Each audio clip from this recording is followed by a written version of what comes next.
This is episode 1 of the Butt Chronicles. We take a look at Beavis and Butt-Head, episode 1, Frog Baseball. Welcome to Industrial Industries World Radio's The Butt Chronicles.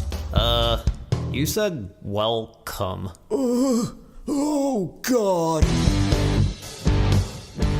Hello, ladies and gentlemen, and welcome to the Butt Chronicles, your audio guide to everything Beavis and Butt-Head. And I am your host, DJ Glowing Ice, on this very monumental episode as we dig into episode 1 of Beavis and Butt-Head, Frog Baseball.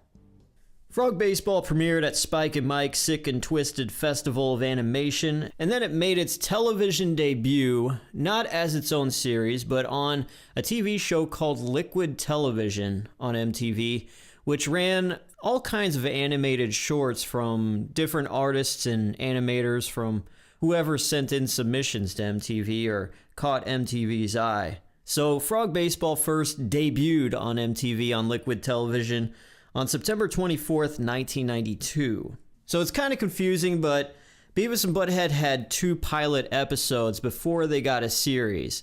So the very first episode of Beavis and Butt-Head as a series was actually episode 3. And that was in March of 1993. Frog Baseball was actually shown as an episode in the series, and this series version of Frog Baseball had music videos put into them for timing purposes. So we are covering Frog Baseball. It's one of 2 pilot episodes from Beavis and Butt-Head, and it's a monumental episode because it's the first appearance of Beavis and Butt-Head. It was all done by Mike Judge. He did the music, the animation, the writing, and from this one short, it got everybody going and crazy for Beavis and Butt-Head. So now let's take a look at this and see what happens in Beavis and Butt-Head, episode 1, Frog Baseball. Alright, so the episode of Frog Baseball starts out with an intro showing Inbred Jed. And if you watch the Inbred Jed short that Mike Judge did, you get the reference of who he is. Anyways, it fades from Inbred Jed laughing into Beavis and Butt-Head's TV, displaying static and just changing channels. It's cutting to different channels, and it cuts to one commercial for a show called Cop Rock that had Mike Judge's picture in it.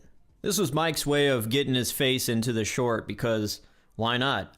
The channel then changes again to a commercial for the Thigh Master, and it has a woman showing how the Thigh Master works, opening and closing her legs. It then cuts to our friends, Beavis and Butt-Head, as they're sitting on the pink couch inside their house, of course, with the tears on Beavis' side, laughing as the theme music starts playing, and then it fades to the title screen.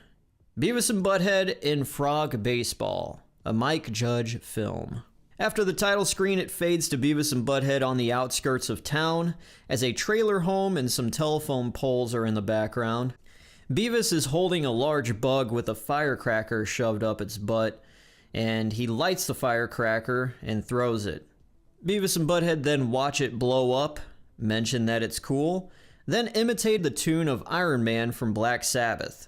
Then in the distance, Butt-Head notices a frog, and they both yell, "Frog Baseball!" They then run and grab the frog. Beavis pitches the frog to Butt-Head, who is now holding a baseball bat. As Beavis yells for strike 3, Butt-Head hits him in the back of the head with the bat. Beavis shrieks in pain, and Butt-Head laughs and says, "Ball."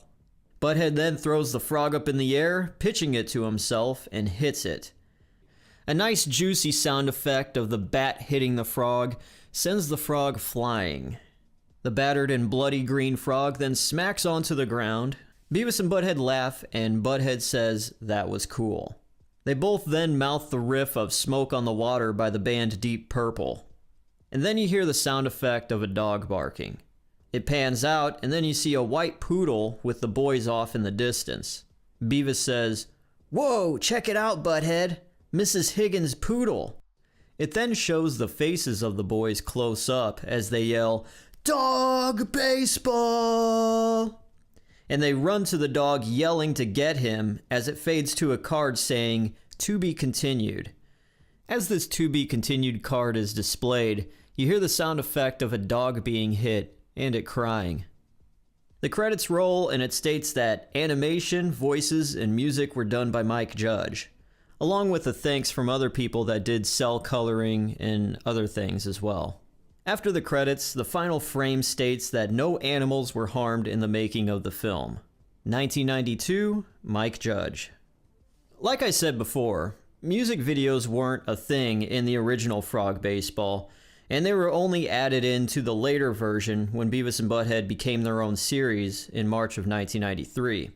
So now we're going to get into the music videos that were featured in the series version of Frog Baseball.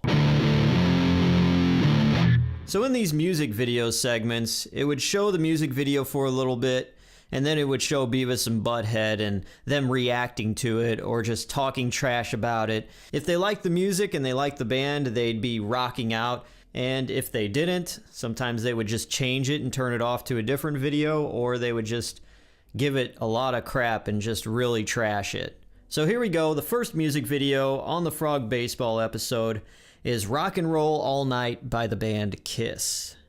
Beavis and Butt-Head both like the video, and Beavis says that Paul Stanley looks like a chick. And then we have Move This by Technotronic. They wound up changing the channel on it pretty quick. Then we have Girl You Know It's True by Milli Vanilli, and Beavis says, "These guys are good at dancing." Butt-Head replies, "But it's not really them dancing." Butt-Head continues and says that one member of Milli Vanilli is neutered. Then we have Garden of Eden by Guns N' Roses. Butt-Head says Axl is cool, then tries to sing like Axl, yelling gibberish really fast. By the end of the music video though, Butt-Head says Axl is a puss. Beavis then chimes in and says, "Yeah, I could kick his ass." Next up we have Walk of Life by Dire Straits. As the organ plays in the song, Beavis says, "Nice organ lick." Butt-Head replies, "Organ lick?" and then laughs. Butt-Head calls Dire Straits hippies. Beavis then replies and says he hates hippies and that sports suck. It then ends with Beavis saying, "This sucks." The final music video they watch in this episode is Release Me by Wilson Phillips. Alright, now it's time to take a look at the behind the scenes of Frog Baseball and see how it wound up on MTV in the first place. Mike Judge made Frog Baseball on his own. It took him 8 weeks to make the 2-minute long animated short. And as I said earlier, it premiered at Spike and Mike's Sick and Twisted Festival of Animation. This was an animation festival that would travel across the United States, showing animated films in theaters late at night for adult audiences. Needless to say, Frog Baseball went over huge at this animation festival. At this Spike and Mike Film Festival, besides Frog Baseball, there were other unknown creators who would be successful later that had their animation shorts premiered. To give some examples, there was No Neck Joe by Craig McCracken, who would later on go and create the Powerpuff Girls. The Mutilator by Eric Fogel, who would then go on to create Celebrity Deathmatch, the claymation fighting show on MTV. And then Lupo the Butcher by Danny Antonucci, who would then go on to create the cartoon show Ed, Edd and Eddy. Besides sending things to the Spike and Mike Animation Festival, Mike Judge mailed VHS tapes of his work to people at cable channels, Comedy Central, MTV, and elsewhere. He wound up getting addresses to mail things in by simply calling information, and he would jump through all the hoops and the red tape to finally get an address to mail a tape to somebody that was in some kind of power. Now, besides Frog Baseball being on these tapes, Judge also included shorts based around the character Milton called Office Space. The movie Office Space was based on these animated shorts. From sending 12 to 20 VHS tapes to all these different networks, Mike Judge got a call from Comedy Central wanting to play some of the Milton stuff. Now, how Mike Judge got Beavis and Butt-Head into the limelight at MTV was that he was looking through an animation magazine, and he saw that MTV's animation show Liquid Television was looking for people to mail their stuff in. Now, in order to stand out from the many of entries MTV would get mailed to them, Judge put a label on his tape featuring the character Inbred Jed. It also had the text of homemade cartoons on the label. Sure enough, it did stand out, and MTV popped the tape in, saw Frog Baseball, liked what they saw, and decided to run the short on Liquid Television. I feel like we've talked about Liquid Television enough, but just to give you a full rundown of what this show was is that it played music from popular bands during the day, and it also just showed skits and different bits and shorts of animated stuff. And Liquid Television's original television airing lasted 3 seasons, from June 2nd, 1991 to January 1st, 1995, totaling 22 episodes altogether.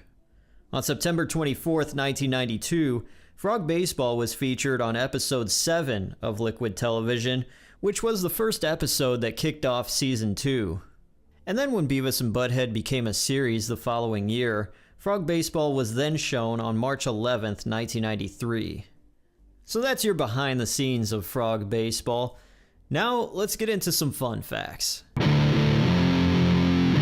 Alright, so we got your fun facts here. Now, this first fun fact doesn't really pertain to Frog Baseball, but since we're on the topic of Beavis and Butt-Head firsts, this is the first time where Beavis and Butt-Head actually appeared on MTV. And it wasn't Frog Baseball. They actually appeared 2 weeks before Frog Baseball aired on Liquid Television. So they actually appeared for the first time on MTV on the 1992 MTV Video Music Awards, which aired on September 9th. Now, how Beavis and Butt-Head appeared in these Video Music Awards were just little funny scenes before nominees of artists would have their video clips played. This little clip of Beavis and Butt-Head was them at the same setting of Frog Baseball, imitating the guitar riff of Smoke on the Water. Butt-Head then says that was cool. Then it pans to the right, showing a worn-out billboard displaying the words Best Male Video. Alright, to some actual fun facts about Frog Baseball is that the Liquid Television version leaves out the sounds of the dog getting hit and crying. And instead it just fades from Beavis and Butt-Head running to the poodle to a still shot of Butt-Head hitting Beavis with the bat with the caption, "No animals were harmed in the making of this film, except Beavis." This version also cuts out the Inbred Jed intro and the credits after. So this cut the runtime of Frog Baseball down to about 2 minutes. In Frog Baseball, Beavis and Butt-Head's voices don't sound 100% like they will end up sounding, so it's kind of weird hearing them in these early episodes. Now, the full unedited version of Frog Baseball was released on the 3rd disc of Volume 3 of the Mike Judge Collection DVD set. Frog Baseball is the first of 2 pilot episodes of Beavis and Butt-Head. The ratings for Frog Baseball on the Internet Movie Database, IMDb, is 7.2 out of 10, and there's a 92% rating from Google users. Mike Judge himself, from what I've heard, likes this episode. I mean, come on, it's the first episode, and you kind of, would like it. Those are your fun facts. Now I'll give you my review.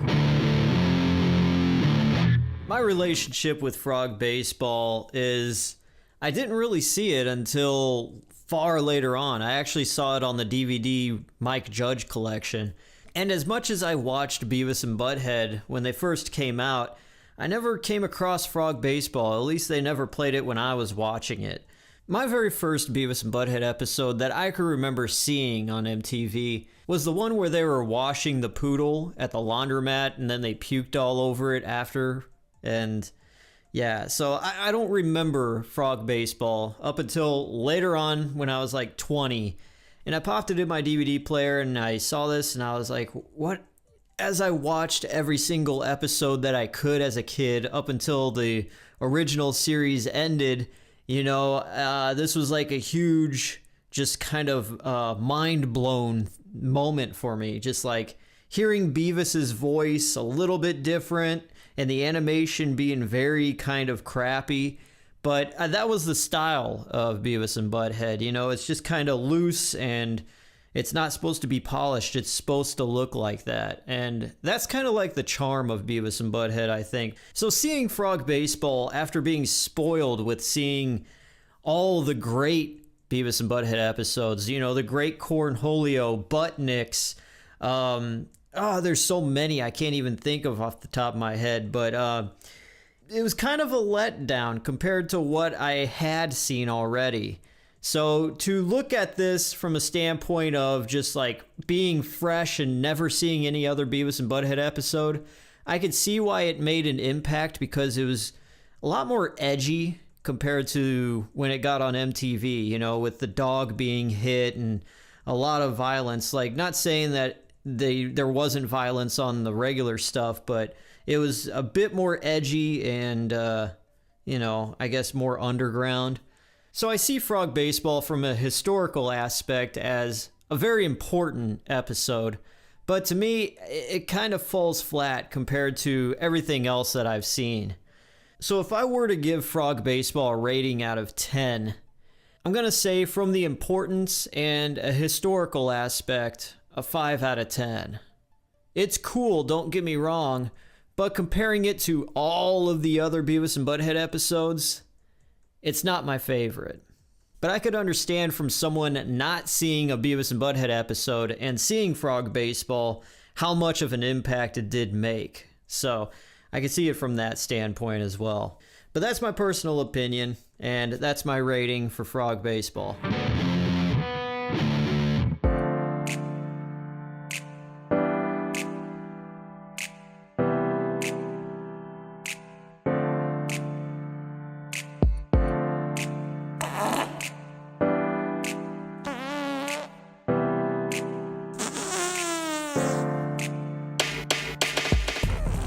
And that is it for this episode of the Butt Chronicles, as we went over Beavis and Butt-Head Episode 1, Frog Baseball. Did you like Frog Baseball? Did you even know it existed? Well, let me know in the email at industrialindustriesworldradio@gmail.com. That's where you could contact me.